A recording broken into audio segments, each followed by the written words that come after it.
जय भीम। नमस्कार सत साहेब। आप सभी को कृष्ण जन्माष्टमी और गोगा नवमी की हार्दिक मंगल कामनाएं। क्योंकि जिस क्षेत्र में हम रह रहे हैं उस क्षेत्र में कृष्ण जन्माष्टमी भी लोग मना रहे हैं और गोगा नवमी भी लोग मना रहे हैं। इन दोनों त्योहारों के ऊपर लोगों में काफी उत्साह है। हर गांव में इनको लेकर के और उत्सव होते हैं, रात्रि जागरण होता है। ये सब की ये क्रियाविधियां होती हैं, सारे लोग करते हैं। लोगों को इस बारे में कोई जानकारी नहीं है कि हम किस लिए और क्यों इनको मना रहे हैं। क्योंकि लोग इतिहास से वाकिफ नहीं है। वो इतिहास को धर्म से जोड़ के देखते हैं, धर्म से हर बात को लगा के देखते हैं, फिर इतिहास को भी धर्म में बदल देते हैं और धर्म की परिभाषा समझते हैं। उनका मानना है कि श्री कृष्ण हिंदुओं के भगवान हैं और श्री कृष्ण द्वापर युग के अंदर आने वाले विष्णु के अवतार हैं और वे बहुत प्रकार की लीलाएं करके यहाँ गए हैं। उनकी लीलाओं का वर्णन करने के लिए लोगों ने उनके बचपन को चुना है, उनके युवापन को चुना है और उनके उस समय को भी चुना है जब वो अपने पूरे प्रचार को फैला रहे थे। सभी ने कृष्ण को चुना है और चुन करके और कृष्ण के बारे में बताया है। आप लोगों को ये बात हमेशा याद रखनी चाहिए कि भारत में एक बात सत्य है और एक बात कल्पना है। इस बात को आपको समझना पड़ेगा। जैसे बुद्ध सत्य है लेकिन बुद्ध का अवतार कल्पना है, गोरख सत्य है, गोरख के अवतार कल्पनाएं हैं, कबीर, नानक, रविदास ये सत्य है लेकिन इनका उन धारा के साथ अवतार में जुड़ना असत्य है। उसी प्रकार श्री कृष्ण का है।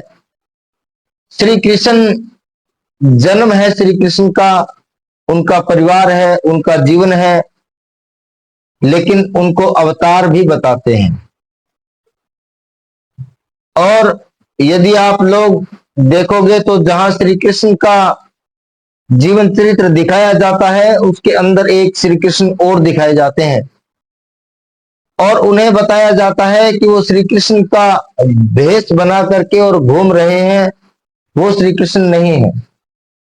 यहां से आपको एक बात जरूर मालूम होगी कि श्री कृष्ण दो है और आप जब पढ़ोगे तो भी आपको मालूम होगा कि श्री कृष्ण दो है।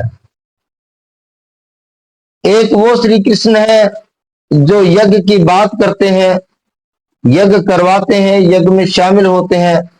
एक कृष्ण वो है जो यज्ञ में शामिल नहीं होते हैं और वो इंद्र को भगवान नहीं मानते हैं।